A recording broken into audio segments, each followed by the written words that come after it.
I open the garage door and our dog bounds free across the street, disappearing down the alley, her black form unmade by the moonless night.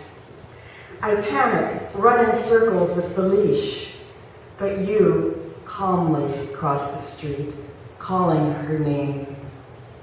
Because she loves you, she lets you bring her home. I won't repeat the dream in which you leave me. Let's just say I know the world, how it alters in an instant. That I awaken sick in remorse and dread. I can't face again the dinners with other lonely women. Then late night TV until the dog and I can bear to go to bed. I don't need again to learn the bitter lesson that everything I love is a flame between two fingers. It begins with us, both of us going out to readings and seeing people and meeting people at the readings. And you need to have somebody who's good, but somebody also who's committed to connecting with students. That's one thing that we've had to figure out. We've been doing this for 5 years now. Once we really got it good was when we figured it out. Famous writers don't really matter if they're not working well with people at our conference. So once we kind of cracked that code, it's been kind of smooth sailing ever since. Going back to the idea of how do we meet people, it's really all just networking. Going out to readings, buying people's books, going to conferences, other conferences and things like that, just getting to know people. That's what it means to be a part of a literary community. It's having all these people who understand who you are and what you need, and joining in the process. Basically, just contacting us at this point. Yeah, we're both on Facebook, so you just look up John Branningham, Lloyd Aquino on Facebook.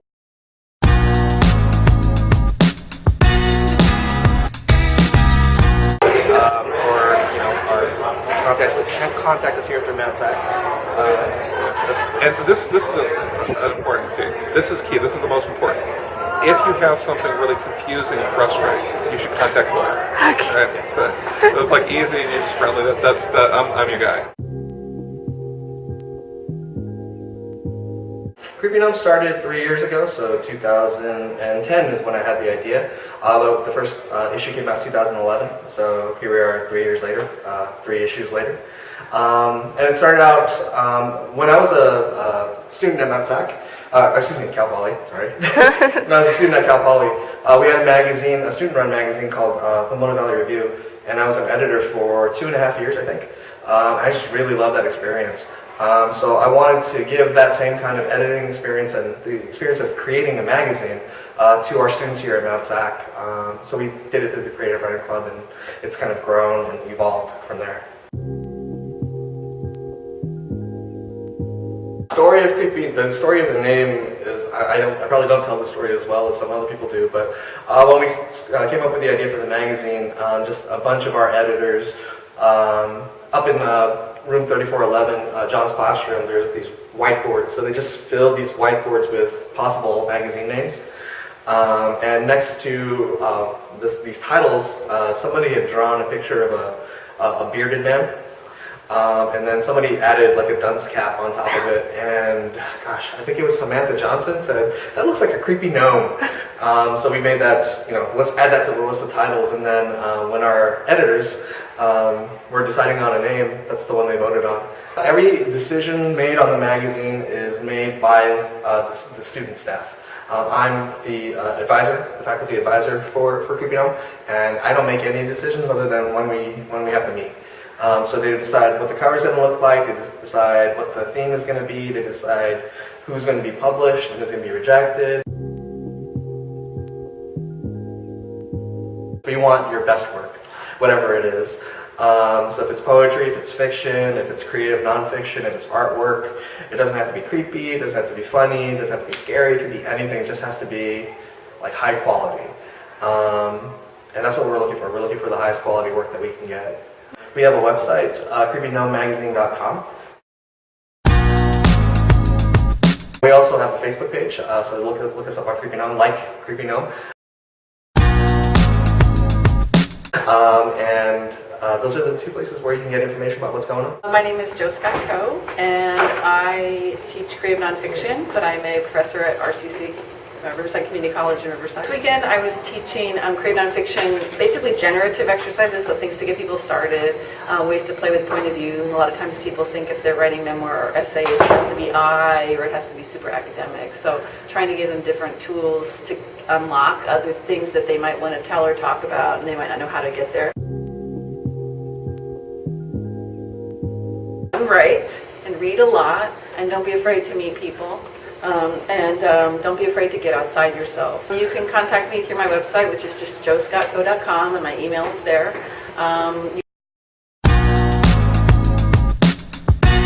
You can also contact me through Facebook.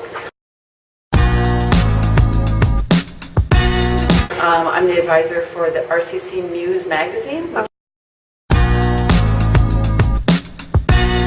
has a kind of relaunch issue coming in May. So if you go to RCC, those initials, Muse, M-U-S-E, on Facebook, you can contact me through there. If you want to submit work or you want to come to events, you can contact me either way. Paul Tayar. I was one of the seminar leaders this weekend at Writers Weekend. I've been running poetry and fiction workshops this weekend. First 2 days I've done 4 fiction seminars, how to come up with ideas for shorts, how to deal with writer's block, how to be your own editor and instructor. Definitely keep writing. I know that's the hardest thing. It's easy to write when you're writing in class, but you have to kind of stay self-disciplined. My name is Michael Sinnat. I'm a student at Cal State San Bernardino. I'm a literature major, but I've been writing poetry and fiction since I met John Branningham, and he turned me on to it. My name is Michael Torres. I'm a student at the University of California, Riverside, creative writing major, emphasis in poetry, but I do write fiction, nonfiction, and I do playwriting now. And I got to that after being here with the wonderful creative writing that they have here at Mount Sec, also with John Branningham and I led an editing lecture titled "Cutting the Crap," which is how to identify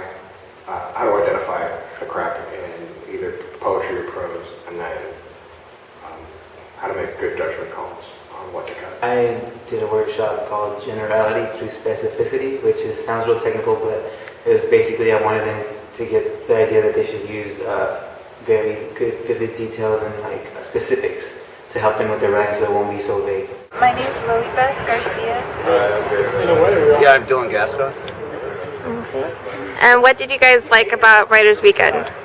It was really inspiring, the workshops and being able to talk to people that are professionals and published and have all this experience. For me, I liked the pitch session because basically I could actually try to get my work published because I haven't done that before, and also just seeing other magazines because I work for one too. So. I found it this time to be better than the last time, and I think I could say that about the last time too. You just have this really nice environment for people that are interested in furthering their abilities. And it's just these people, John, Lloyd, and Branningham, the teachers, Stephanie, Barbe-Hammer, Scott-Coe, all of them just made this weekend so impactful. And I imagine that there's a lot of writers out there that would feel the same way. I really enjoyed everything. Everybody's great, positive energy. Even Diamond presenting this, she's wonderful. Everybody always has fun. You meet wonderful people, you meet new friends. The homeboys aren't getting along in the streets. Comadres plead over the shattering of Corona bottles. If they all killed each other tonight, tomorrow the news would only give a sunny forecast, the kind that shines down over broken glass on the street before it gets swept up and forgotten.